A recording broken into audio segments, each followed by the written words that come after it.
afraid that too many times we have put so much focus on teaching you to be good seed that we haven't taught you the power of good soil. And so when we come to soil issues, the seed ignores the soil. We flick the channel. That has nothing to do with me. We close our eyes because we have been taught to be good seed, but we have not been taught to pay attention to soil. And yet the Bible is clear. Jesus says the sower went forth sowing seed. And some fell by the wayside. Some fell amongst rocks, some fell amongst thorns. The whole text is about environment.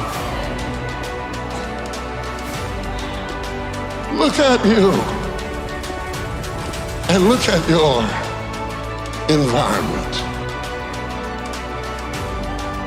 Have you been positioned to flourish?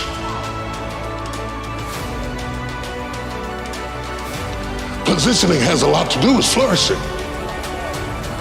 To be in an environment, in a family that supports you. My sister and I were talking the other day. I was telling her what an amazing person she is, that all of our lives together and all the things that God did in my life, not once in all of the years that I've known her, and she was there when Mama had me, have I ever known her to be jealous of me. Not once, not ever. She has always been my cheerleader and my greatest fan. And she said, how can I be jealous of you? You're my brother. I said, a lot of people have siblings that hate them, that are jealous of them, that hope they choke. And some of my development has to be that God planted me in an environment of people that supported me. My brother, my sister, my mother, my father, they all supported me. You can have good seed, but if you've been in bad soil, people who hated you, environments that denied you, education that underserved you, communities that limited you, mentalities that poisoned you. Oh, do you hear what I'm saying? If your soil wasn't right, it doesn't mean that you're not right, but if your soil wasn't right, it's going to affect how you root and how you grow. And you might grow a little bit. The Bible says you can grow for a while, but then the thorns will choke you out, or the rocks will not have enough soil for your roots to grow. Are you blaming God for something you ought to be blaming the soil for? You cannot take a peach seed and plant it in a teaspoon of dirt and expect it to grow. Though the teaspoon of the dirt is the same size as the peach seed, it will not grow. The seed will only grow when it is planted in something bigger than itself. And I want to know, where are you planted this morning? Are you planted in something bigger than you? Or have you always been planted in teacups, surrounded by little dirt, little resources, small-minded people, narrow, limited places that never let you stretch to reach your capacity? Sometimes you gotta go where the corn is. Do you have the courage to act outwardly on what you see inwardly? Or will you die a dreamer? Will you die on the verge and on the edge and in the land of coulda, woulda, and shoulda? The strong hen rules the roost. Do you have the courage?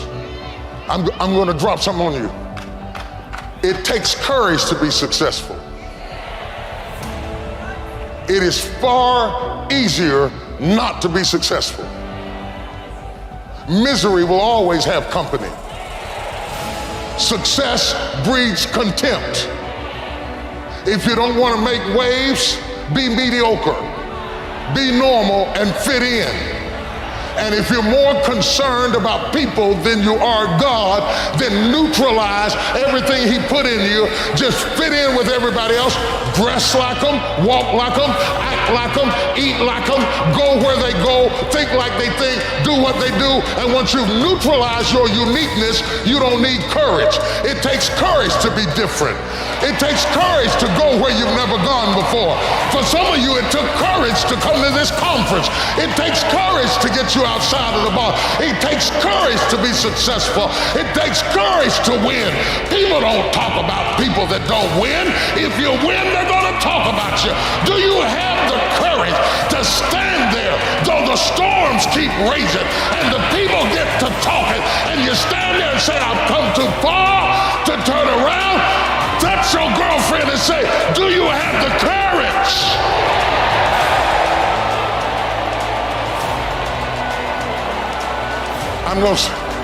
I'm going to say something to you.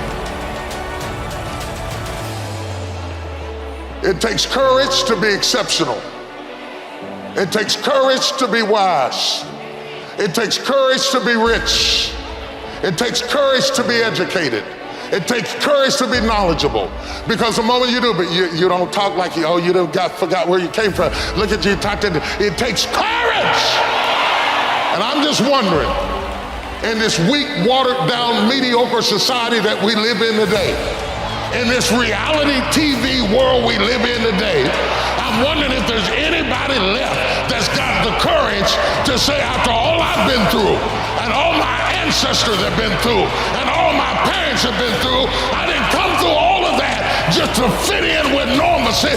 I have the courage to go after my dream. My challenge in our generation is that gradually, through entertainment, through television, through media, through every way possible, we are living in a generation of the dumbing down of ideas. Because we have traded effectiveness for busyness. Statistics say, somebody ought to clap on that. We are busier than any other generation we have seen in the last 300 to 400 years. We are so busy. We are busier than a one-arm wallpaper hanger. We're just busy. You'll get it later. Don't worry about it. It'll hit you in a minute. We are just as busy as we can be, and we think because we're busy, we're effective.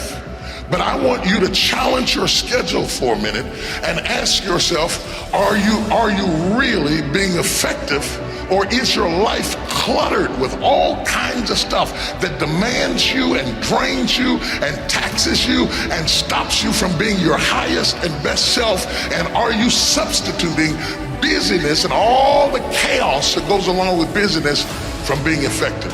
Let me tell you, a bunch of scientists got together and they began to do some research, and they begin to determine that 80% of the things we do are busy things that we do in an area that is not effective, that the average person only spends 20% of their time doing the thing that they are really gifted at, created at, passionate about, excited to do, and the rest of it is all the dismal, dumb stuff that we all have to do in order to survive. Just crazy stuff that we're doing. Wonder what would happen if we would go from doing 80% of things that are busy but not effective, and 20% of the things that are really effective, if we would switch those numbers around and only give 20% of our time to the things that we have to do and 80% of our time to the thing that we were created to do.